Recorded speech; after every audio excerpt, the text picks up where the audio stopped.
Hey, y'all. I'm so happy to welcome Asheritah Ciuciu to the podcast today. I have seen her over the years, and I didn't realize it was so few years. Churn out book after book after book. In my head, it's probably been like 10 to 12 years of seeing her name in my email come across my desk, or us being in the same room, or having people that we're connected through. And then I realized, taking a deeper look, that no, this girl has been releasing books in like 6 years, and she's just been putting them out there. She is it's so important to her to focus on helping people get closer to Christ. What does it look like to develop an intimacy with God, and getting there through a variety of pathways, learning what it is to take him seriously at the gifts that he's given us, at the provisions that he's given us, but for us not to use any of those things as crutches, or to ignore his warnings to us to take the gifts at their face value. So the goal is always intimacy. And I'm happy to have Asheritah on the podcast to talk about this today. Welcome, and thanks for joining me. Chrystal, thank you so much for having me here. It's my joy to be here. Well, let's talk about this real briefly. I know that even before we started this podcast, we talked a little bit about your work ethic. And now, exactly how many books in how many years? Chrystal, I thought we were recording the whole time. So here we are, I think it was 7 books in 6 years. So yeah, I self-published a few too, but that's just traditionally published with Moody. Okay, so I always like to ask people, before you started on this tear of all these books, did you know you were a writer? Had you dreamed of being a writer? Was this like a life goal? Yeah, so a bit of backstory. I'm actually a missionary kid. Mm-hmm. We were in Romania as missionaries to the Roma people for 10 years. And my parents just have an incredible story of how God protected them during communism in Romania, then extracted them from Romania. It's just a miraculous story. And as we would travel from church to church and my parents would share that story, people would say oh, someone needs to write, this is like a Hollywood script. Someone needs to write this down. And since as a child, I loved to read, everyone volunteered me, Asheritah is going to grow up and write this book. So in a way, I think it was prophetic, probably people just putting that in my heart and in my mind, and perhaps seeing a penchant for words and encouraging that from a young age. But yeah, I always dreamed of being a writer. I thought I would be a single missionary writing books like Amy Carmichael. That was my dream. Well, I know that often our dreams have a path. We have a thought, or we have a vision maybe for where we're going to go.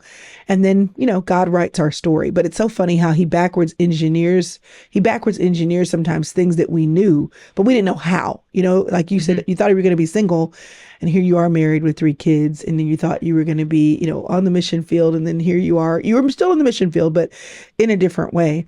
I know that one of the things that's really important to you is the ministry, One Thing Alone Ministries. Can you tell me a little bit about what that is, and how that became an outgrowth of who you are and what you want to put into the world? Yeah. So One Thing Alone comes from the conversation that Jesus has with Martha.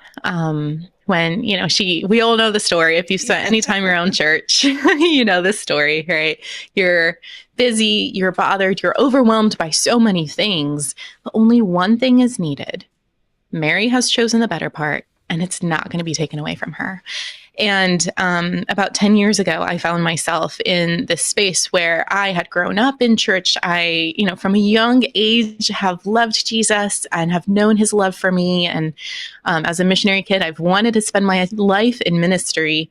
But I found myself newly graduated, newly married, entering the career field, and just too busy to read my Bible and pray. And it struck me that I have tasted of the Lord's goodness. I know of the delight and pleasures that are found in his presence. And yet here I am, sleeping in the morning, rushing to work, and trying to, set our home as a new wife and soon to be mom, and then just hanging out on the couch at nighttime watching Biggest Loser. Like that was the thing 10 years ago. Listen, I had whole marathons around The Biggest Loser. So my husband traveled a lot and I was home with one daughter at the time. And then we started adding other little kids. She was like 12 when the first of the next set of kids was born. But I had single friends. And so since he was traveling, she and I, wanted to cook, and I had this house now and all that. So I would cook these big meals and my daughter would help me. And then I'd have my 2 or 3 single friends over. And this was the thing. It was The Biggest Loser. We would sit there as we ate and watch The Biggest Loser. And once you get addicted, we were munching on the popcorn. Yeah. You want to know who wins, but it's the stories of it's a whole thing. And you know what? I'll say this and then I won't steal your show any longer. I actually went and did a tryout for The Biggest Loser one time. Did you really? And I remember like 3 weeks before, I was like, go ahead and eat more so that you can have a greater chance. Because like if I can just get on the show, then I'll lose the weight. Like it won't be hard then. Anyway, this is The Biggest Loser. These are the things we used to do with our time. But you were busy and not having time for the things that really mattered. And so you realized. Yeah, I mean, that's when it started. And I was pregnant with my daughter that summer. I was just kind of working through like what is going on with my heart that I am not prioritizing the things that I know are most important. Mm-hmm. And then after having her, I started this blog on maternity leave. I thought, I'm going to have so much time. I'm not going to be working for 3 months. What am I going to do with myself? So I started this blog called One Thing Alone, that pursuit of the one thing that Jesus said is necessary that won't be taken away from those who pursue time with him and in his presence. And little did I know that it would actually just become harder as the mom of a newborn. Like I was so sleep deprived. I would try to sit with my Bible open and read, and Chrystal, I would fall asleep on the page. You can't help it. All that oxytocin flowing after child. It's like you can't physically, you can't stay awake. You know, that first season with One Thing Alone, with the blogging, it really was me just kind of processing, well, what does it look like in this season of busyness as, first a career woman and a wife, and now as a young mom, to still make time with Jesus, my one thing alone, because I don't want to wait 15, 20 years until the kids leave the house. Like my soul cannot wait that long to experience joy and delight in God's presence. Mm-hmm. So we need to figure this out. What does this look like now? Mm-hmm. And as I wrote and shared, I found that I wasn't the only person. I think that's the other lie the enemy tells us, like, you're the only one. Mm-hmm. Like, you are so spiritually lazy, you can't even read your Bible and pray. And we isolate ourselves. But as I started sharing my story and my struggles and my desires, I found literally thousands of women online who were saying, yeah, me too. Like, this is my struggle. I know this is good for me. I want this, but how do I make it happen? So our mission with One Thing Alone Ministries now, 10 years later, is to help women enjoy Jesus through creative Bible habits, discovering the freedom that comes from engaging with Scripture and approaching God in creative ways that might change from season to season. But just getting ourselves into his presence, even just for a few minutes, leaves us absolutely changed and transformed. And it's time with God is always time well spent. So did you have a template for like the creative ideas? Are these the way you have developed in your walk with the Lord and also communicated what you've learned as you've grown?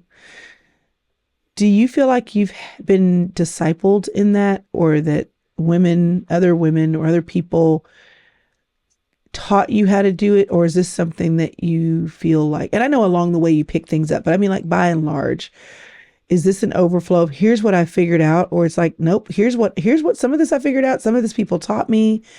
Because I think that the other part of it is, like you said, the lie is that, we're the only one. But the other part of this is that we need to be able to come up with something and we feel overwhelmed that we can't. I mean, so that's why your ministry exists.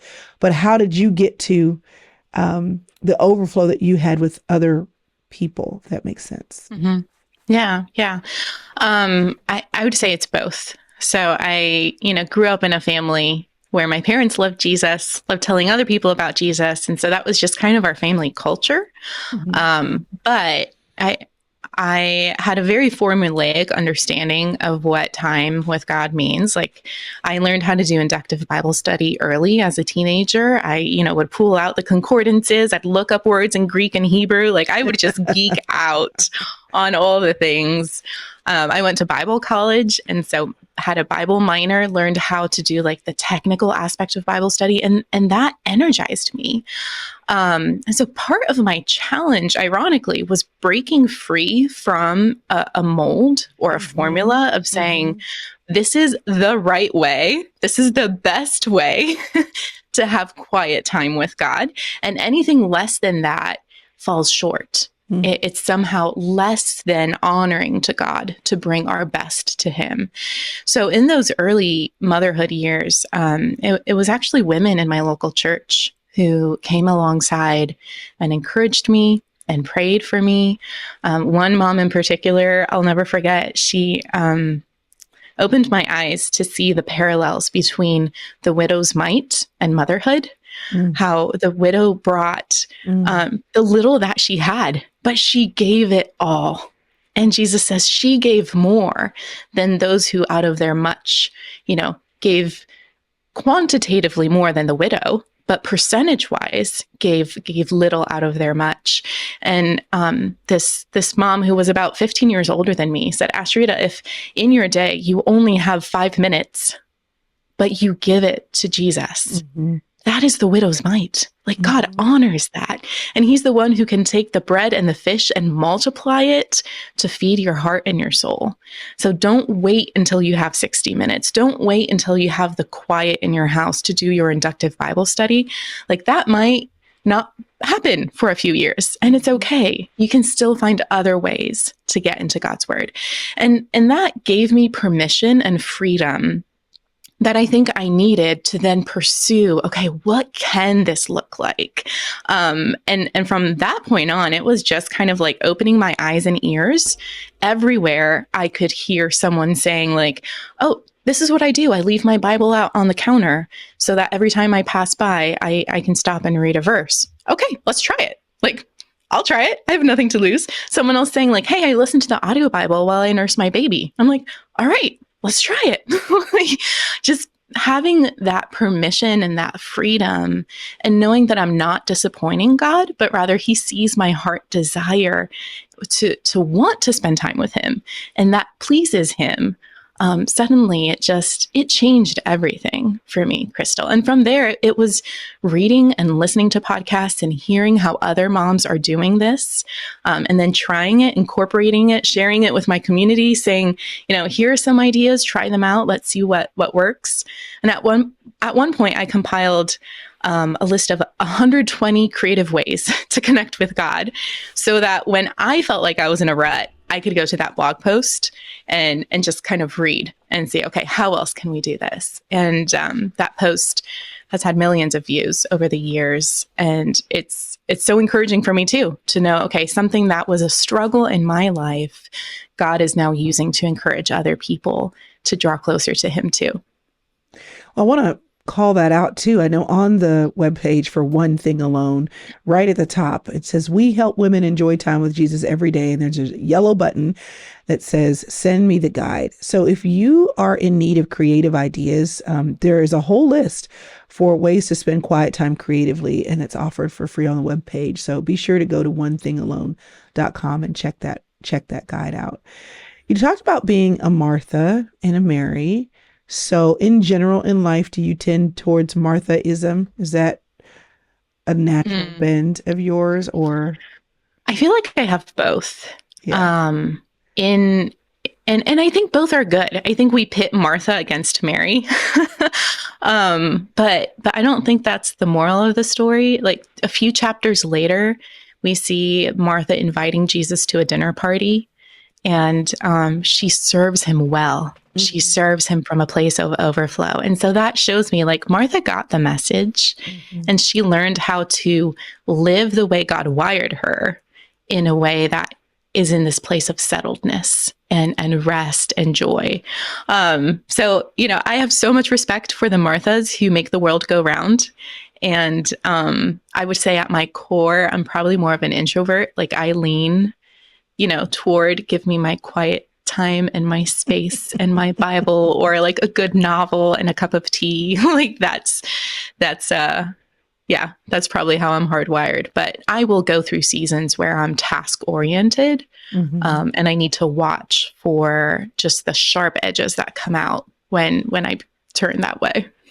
Well, I think that's the challenge whenever we talk about Martha and Mary, but even when we're talking about rest, because even rest has different faces, different connotations. Like rest for one of my friends means that she takes a nap at least once every weekend. Rest for me means checking the box. Like my whole body relaxes when it's like, oh, good. Okay, I was able to get those 2 or 3 things done. Like that is a feeling of rest for me.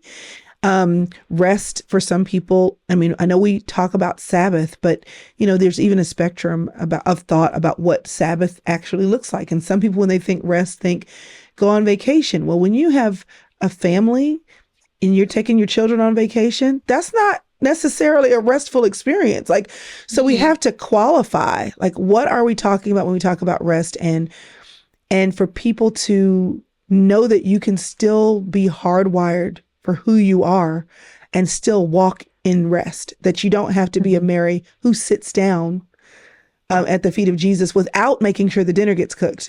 Like it doesn't disqualify you if you make sure dinner gets cooked from being a person that has rest in their life. And I mean, someone had to make the dinner for Jesus and the disciples, right?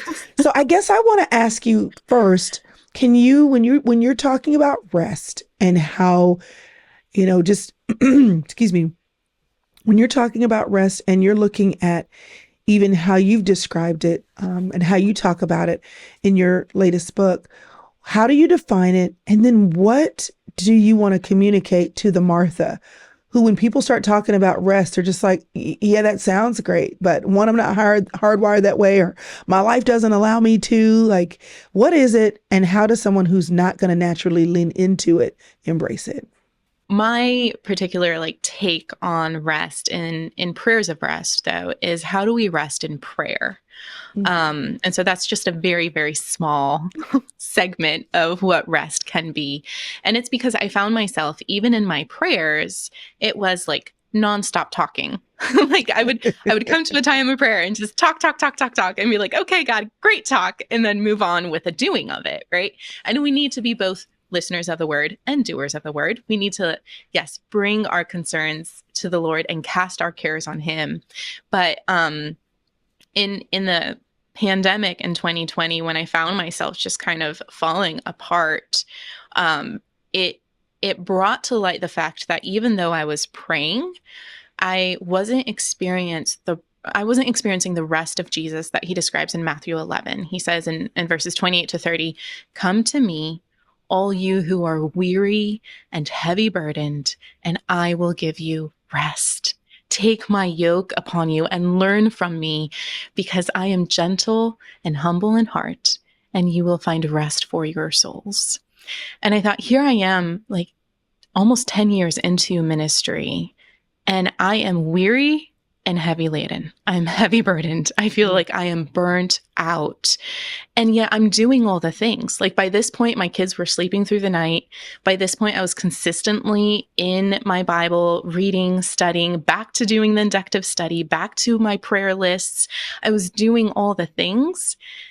And I wasn't experiencing a soul rest that Jesus is talking about. And that alerted me to maybe I'm missing something in how this is supposed to work. Because if I'm finding myself burnout and weary and heavy burdened, which I was, Chrystal, I was in a season where I was not giving my family my best, because I was giving my best out into the world. And I was still present with my family. Like I have the privilege of working from home. So I was still here making sandwiches and kissing boo-boos and reading bedtime stories, but it didn't feel like I was fully present because my mind was always thinking about the next problem that needs to be solved, or the next project that needs a title, or how are we going to figure out that thing over there. My soul was not at rest. And what I saw in scripture again and again, and I mean, this is what I'm going to do. I'm going to take a topic and I'm going to go to the Bible and say, okay, what does God say about this? Is again and again, God's invitation to stillness and quiet is where he offers that rest. Psalm 46 says, be still and know that I am God. Psalm 70, I think it's 73, says, find rest, O my soul, in God alone. And the Lord brought to mind this acronym. It was one of those rare moments where I was looking at this acronym REST and I was saying, okay, how might I structure my prayer time in a way that's restful?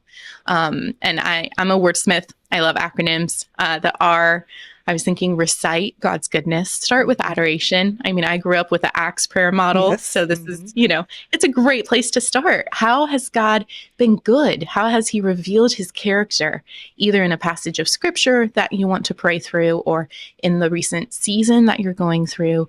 Recite God's goodness, express your neediness. Bring your concerns to the Lord, cast your cares on him. Again, this is familiar to anyone who's spent time praying. But I would, like I said, just talk and then run away.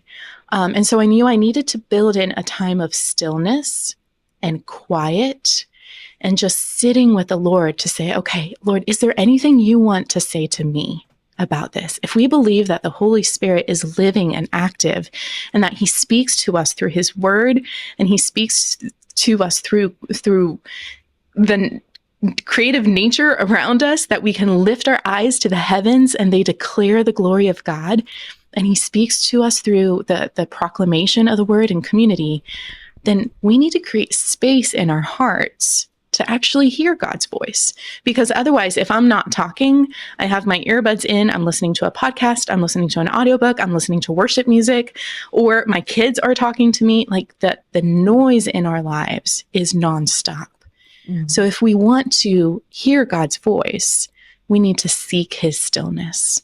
And so that became the S in the REST prayer acronym, is after you've recited God's goodness and you've expressed your neediness, take some time, even if it's just a minute or two, to quiet your heart, quiet your mind, just sit in God's presence and say, Lord, I'm here.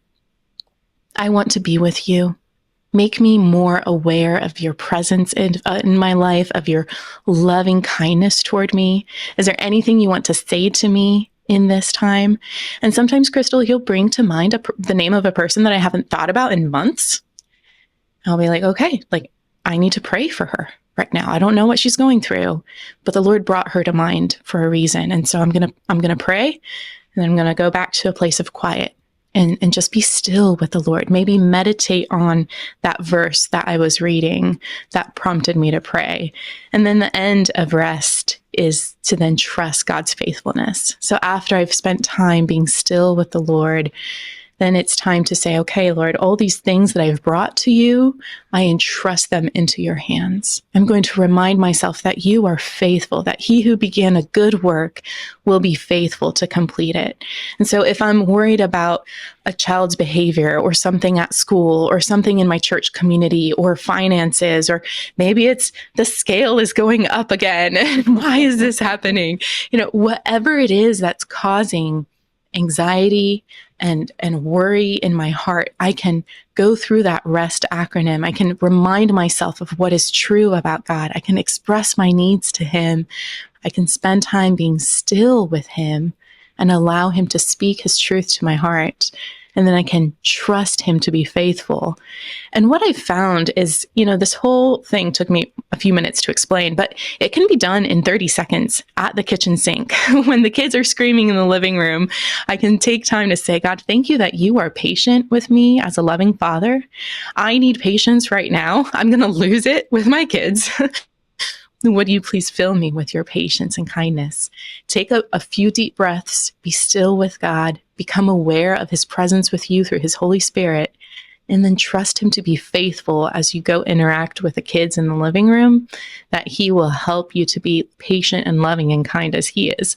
Like, it can be such a short moment of rest, but it's soul rest, because we've done what Matthew 11 says, come to me, come to me, come to me, all you who are weary and heavy burdened, and I will give you rest. This one practice, Chrystal, has changed so much for me over the past 2 years. Not that it's all been easy. In fact, in some ways, the last 2 years have been harder than the previous 8 years. But finding moments to just be still with God, to seek his stillness and his presence, even just 30 seconds or a minute at a time, I'm convinced that's saved my sanity these last 2 years. Hey there, Chrystal Hurst here, and my voice is almost back, but I didn't want this interview with Asheritah to continue without me telling you about a practical way that I have prepared for you to be intentional about communicating with God. So starting November 20th, I will be releasing a 3-day prayer walk journey. It's super cool. I literally have put together with the girls on the team some audio for you to listen to while you walk, and it will carry you through different segments of prayer. So if you're ever like, I don't know what to talk about, after 3 minutes, I don't know what to say to the Lord, or maybe I just get lost and I don't want to do all the talking, I want to listen. This is super cool. It's going to give you some introductory devotional items to consider, and then it will prompt you for prayer. We got music in the background. It'll carry you for a part of your journey, and then there'll be another prompt. So we are so excited to share this with you. It's actually something that we provided for our recent retreat. And I thought, it's Thanksgiving. So if you want to start Thanksgiving week with prayer, whether you walk in place, walk in your neighborhood, walk on a treadmill, or walk on a track, I want to encourage you right now to go to crystalevanshurst.com, and right below my picture, you'll see the form to sign up. Now, as soon as you sign up, I've got a special gift I'm going to give you. And then on Monday, November 20th, the prayer walk journey emails will start to download. And so every day before Thanksgiving, you can give thanks and experience open communication with God. So I want you to know that your intimacy with God matters, and the time that you make, the time that you create to prioritize time with God, it matters. But if you've ever wanted something just to kind of give you a little nudge, well, this prayer walk journey will totally do it.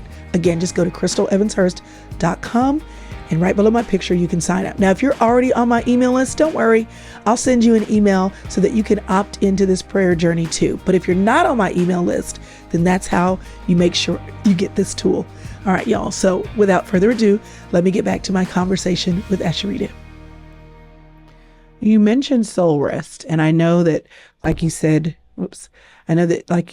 rest is a big topic, and then your focus for prayers of rest is the impact of prayer on rest. But when you talk about soul rest, I still want to revisit that, because I don't even think people know how to define it, And so when you have gone through this process of transformation, how do you know you're at rest? What does that look like for you? What does that feel like? What is transformed in how you're operating or in the environment that you're cultivating? Because now you know how to maintain that space. Yeah. I think the simplest way for me is to contrast it with what I feel like when I'm not at rest. Okay. That sounds and so there's this anxious buzz that I'm forgetting something, that something is missing, that did I check all the boxes? Like you, Chrystal, like checking all my boxes gives me a sense of like, whew, okay, like now I'm okay. But when there's this pervasive buzz of like, what am I missing? What's going to happen next? What's wrong? Like, what am I forgetting? Or what's out of my control? It's kind of this low level white noise. That's when I know I'm headed toward the path of weariness and heavy burdens. And so in contrast with that, when my soul is at rest, that is quiet. in my heart. I love the picture of Jesus standing at the helm of the boat, and there are waves crashing on the boat. The disciples are like, we're all going to die. This is it. And don't you care? Like, how can you sleep while this is happening? And so Jesus stands up and he looks at the waves, the winds, and he commands them to be still. And immediately this quiet peace settles on the sea. To the effect that the disciples say, who is this man? Like, this is no ordinary man. Even the winds and the waves obey him. So Jesus speaking, peace, be still. That is what my soul experiences when I spend time in this restful prayer, when I seek his stillness. Like, that middle portion, the reason seek his stillness is in the middle of that acronym is Chrystal. Honestly, if it was at the end, I would skip it. I'd be like, okay, and we're done. Like, I have more important things to do than just sit here quietly. So knowing myself, I built that stillness in the middle of the REST acronym so that I would take time to be still with him. And it's like experiencing Jesus speaking over the storms in my heart and my mind, saying, peace, be still. And that's what happens. It's a sense of wellness. It is well with my soul. And so maybe there still are financial troubles. Maybe the children still are misbehaving. Maybe there still is drama in the church. But in the midst of all of those, there's a sense of stillness and peace in my heart. And I know all will be well. When we were talking about the Martha and the struggle to find rest, maybe initially for her, I was thinking about, in your story, you launched a bunch of books, you realized this is not the way I want to live, and you've been making these intentional moves to operate from a place of rest, and prayer, coming to Jesus, being the way to do that. As I'm thinking about our conversation and I'm thinking about the question, like I can hear the questions in my head. Yeah, that's great. But like, I'm still responsible for all these things. So I know that, after launching 2 books in 6 months, which is a whole lot. It's a lot to do 2 books in 2 years back to back, much less 2 books in 6 months. You said that you took the last 6 months to slow down, to reevaluate, and to rest. And then in April, you totally unplugged and went to Romania for a month. It's like, it was amazing. So whether we're talking about unplugging to go with our family to Romania or unplugging in the small increments that we prioritize for prayer, there's always something for the person who has that long to-do list, even if those things are bringing her joy, that she's leaving behind in order to break away, right? So I would love to know what you would say to the woman who's like, I'm for what you're saying. Like, I want that. I want intimacy with God. I know what scripture you're talking about. Come to me, all who you are weary and heavy laden, I'll give you rest. I got it. I know it. But every time I put it down, like the white noise that you're talking about that exists when you're not at rest, I carry that noise with me into this space. How do I quiet my mind, my heart? It's like, when you go on vacation and you hear people say they come back to work tired from vacation because it takes you so long to unwind. Like, you have to take it off all of the things that are buzzing around in your head to get to a point where you can actually experience what you've gone away to get. And then you need time to kind of re-enter.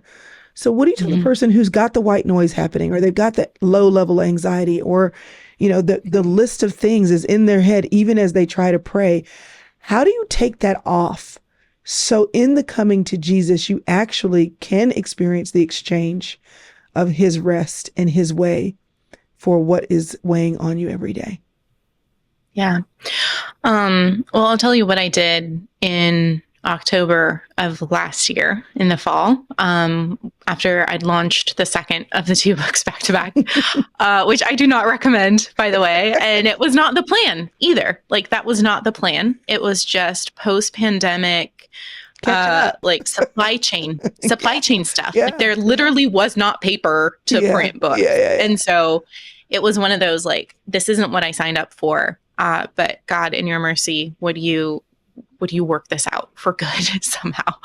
So I had reached the end of those two launches back to back, just absolutely depleted. Even with those times of prayer, right? Even with those times of rest, there was still the work to be done. And I was out of everything. I was just so depleted. And I went on a prayer walk with a friend from our local church.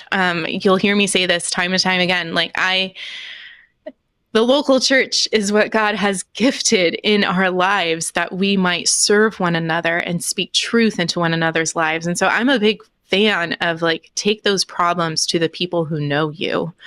And, Instagram influencers are great. And I have an online ministry as well. So I'm grateful that people find value in that, but it will not replace face-to-face relationships. Yeah. And if you don't have those relationships, then pray for them. That's all I'm going to say on that aside. And so God has brought this other woman into my life. We were going for a prayer walk, and I just told her, I'm like, Julie, I'm spent. I'm done. I'm ready to quit everything and just go be a barista and make coffee for people. Like, that sounds like a dream right now. Can we just do that? And she walked me through this practical exercise. She said, Asheritah, everything in your life and ministry is in a shoebox. All your writing, the podcasting, the speaking, your family, your relationships, everything is in a shoebox. Now take the lid off, take everything out of the shoebox. Look at that empty shoebox, and in prayer with the Lord, take each thing one by one and hold it before the Lord and say, Lord, does this go back into the shoebox for this next year? And as you do that prayerful evaluation, you will find good things that you're carrying over from previous seasons. And it's time to put an end to them, to say, this was good for this season, but it's time to take a break. It's time to step away. It's time to give that to someone else. And only put back into that shoebox whatever you feel the Lord saying, this is yours for this season. The Lord will not give you more than you can carry. As far as his yoke and his burden, right? Like, there will be circumstances in life that are too much for us because they cause us to find refuge in the Lord. They make us run to him in that sense. But as far as responsibilities that he's given us to do, work that he's given us to do, if we are maxed out, it means that we have said yes to things that are not from him. And that was where I'd found myself. So trying to put things back into the shoebox one by one. And as I actually unpacked that shoebox, I sent a picture to a few friends, and they're like, Asheritah, this is insane. Like, how are you doing all of these things? And Chrystal, I don't know that I've actually shared this on an interview before. I think it was an issue of pride in my heart. Like, I'm the person who's good at doing this, and so I'm going to keep doing that. I'm the person who is well known for excellence in this area, and so I'm going to keep doing that. And this exercise of looking at the shoebox and prayerfully saying, Lord, what do you want to go back in? Was so humbling to realize how much I was carrying, and I was exhausted. Not because those burdens were from the Lord, because his yoke is easy and his burden is light. And he invites us to step into the yoke with him so that he shoulders the burden as we walk alongside him. But because my cart, so to speak, my shoebox was filled with other things. So that would be my practical encouragement that I received from a mentor in my life. Take everything out of your shoebox and hold it up one by one. Marriage, that's going back in, right? That is for life. Your family, your relationships, those are, I heard a episode you did, Chrystal, like, those are pillars. Those are staying there. That's are what I was thinking as you were talking. I was like, this sounds like pillars. Yeah, exactly. Yeah. But then keep looking at the other things that are outside the shoebox. It might be time for you to hand that Bible study leadership to someone else. Maybe God is calling someone else to lead that Bible study. And not that it was a bad thing that you did it for 15 years, maybe it's not yours to do in this season. Prayerfully consider, Lord, what might I hand off? Maybe, it's a season to slow down with extracurricular activities for your family. Maybe your family needs more time together in quiet space. Only you and the Lord can decide that. But if you're finding yourself in a space where you're maxed out, where your shoebox, what I realized when I sent pictures to my friends of like my shoebox on paper, they're like, Asheritah, this is the work of 2 or 3 people. I was working at like 160% capacity. No wonder I was exhausted all the time. But I took pride in the fact that I'm the person who does this all. But my heart was not in a place of rest and quiet. So saying no to some of those things that have not gone back into the shoebox in this season. Our theme for our ministry this year is slowing down and streamlining. And so a lot of good things are not happening anymore. And I'm trusting that God is using other people to do those things so that my heart can be in a place of rest. And I'm finally at maybe 60% capacity in my shoebox so that I can leave margin for God's Spirit to bring new things in my life. Like I was so maxed out, there was no room for him to do anything else. So yeah, rest. I hope that's helpful for someone. If you feel yourself like, okay, that's all good, but what's practical? Put it on paper. Pray with someone in your local church. Take a few weeks or months to talk through these commitments with other people. Ask your husband's opinion. Ask your children's opinion on some of the things that you're doing. And you will find wise counsel in the body of Christ for how to slow down and get that rest in your life. That is so good. You are good at inviting other people into your journey. And I know that when you were thinking, okay, I'm struggling with this, I know I'm not the only one struggling. You invited your community online to join you for a live prayer call each morning on Instagram. And so lots of women tuned into that. It was 8 weeks of daily prayer calls. Do you feel like you are naturally wired, I'm back to that, naturally wired to invite people into the authentic parts of your struggle? Is it a mountain for you to climb over or a hill to go, okay, let me get geared up to say, because leading people through the land that you are blazing, the path that you're blazing for yourself the first time through, I'm a person who tends to do that, but I'm amazed at how many people don't, because they don't want to share their struggle until they figured it out, or they don't want to let other people see what the challenges are until they have an acronym, right, to put down on paper. You know what I mean? Like, until I'm the expert, like you mentioned pride. And so pride can go the other way, where I actually can acknowledge my struggle. I can say the Lord wants me to fix it, but I don't really want to help anyone else until I'm helped. And so I'm curious if you're just wired for that. And whether you are or not, what do you do? Do you struggle with imposter syndrome? And what do you do when that crops up?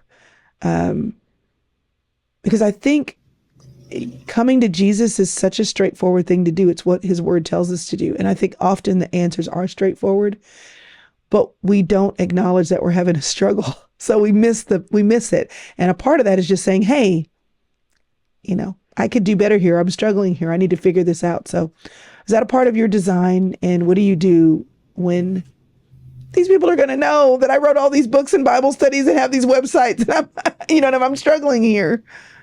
Yeah, that's such a good question. I don't know if I'm naturally wired that way, Chrystal. Hopefully you can hear me okay. My neighbor decided now's a good time to mow the lawn. So hopefully this is still coming through. I got some advice early on in ministry when I was trying to, okay, I'm going to write. What am I going to write about? And it was actually Chris Fabry. He has a radio ministry. He said, write from your place of pain where God met you and is bringing healing. because when you write from that authentic place, people will identify and say that is what I'm feeling. And that's what I heard with my first book, Fool. I can't tell you how many emails I get every week still with women who read the first 3 chapters and they're like, Asheritah, it was like you had a camera in my kitchen. It was like you were reading my journal. Like, how do you know? And it's because I wanted to open up my heart and say, not that I have all the answers. Like, we talked off camera about this a little bit, that, this journey toward food freedom, I'm still on the journey. I don't have it all figured out. But I want to share what I'm learning, and in the active process of learning, in the hopes that that is helpful for someone. But I also want to offer this caveat. There are some topics and some areas that are sensitive, that are still in the process of healing, that are not meant for public sharing yet. That's correct. Yeah. And the day may come when I write about these things. The day may come when I open up that part of my heart. But whether it's because other people are involved and it would hurt them to share about it right now, or because there's still such deep hurt in my heart that God needs to do work on that. There are topics where, people have asked me to share about things, and I'm like, that's not my story to tell right now. That's not something that I'm ready to teach on, because God is still teaching me. So this sounds like such a Sunday school answer, Chrystal. Like, it comes back to prayer. It comes back to bringing this to the Lord and saying, okay, this thing you're teaching me, is this meant to be shared with other people for their encouragement, for their edification, that we might journey together? Or is this thing something that you want to walk with me privately, that you want me to experience your healing and your power at work in such a personal, private way that it's not meant to be shared with anyone else yet? Because we live in a society with Instagram and TikTok and YouTube where it's like we want to share everything that's going on. We want to share everything that God is doing, but oftentimes we only share it 1 inch deep. And it doesn't do anyone any good, really. So let's be willing to go deep into those places that God is walking with us and teaching us, because this is meant for other people to come in and join the journey. But also consider in prayer if there are things that are not meant to be shared yet, because God is still at work in that area of your life. So good. So very good. Quiet time for busy women, walking with God, Bible and breakfast, uncovering the love of Jesus. He is enough. Full food, Jesus, and the battle for satisfaction. There are so many materials that you've already put into the world, and all of them out of your own journey to Jesus. And I'm so grateful that you're willing to share your journey and to share, in this particular, your latest work, Prayers of Rest, so that we can know what it is to bring all of our concerns to Jesus. And I love the visual illustration of the box. Just dump it all out. Like, acknowledge that it's all in there, but then be willing to hold each thing up one at a time and ask him, is this supposed to go in my box? Am I supposed to carry this? Because he carries burdens differently than we do. He carries his load differently than we do. And as his word says, we can learn from asking him. Thanks so much for being willing to share your life and your lessons learned as you live. And thanks so much again, Asheritah, for joining me on the podcast. Chrystal, thank you so much for having me here. It's been my joy to share with you today.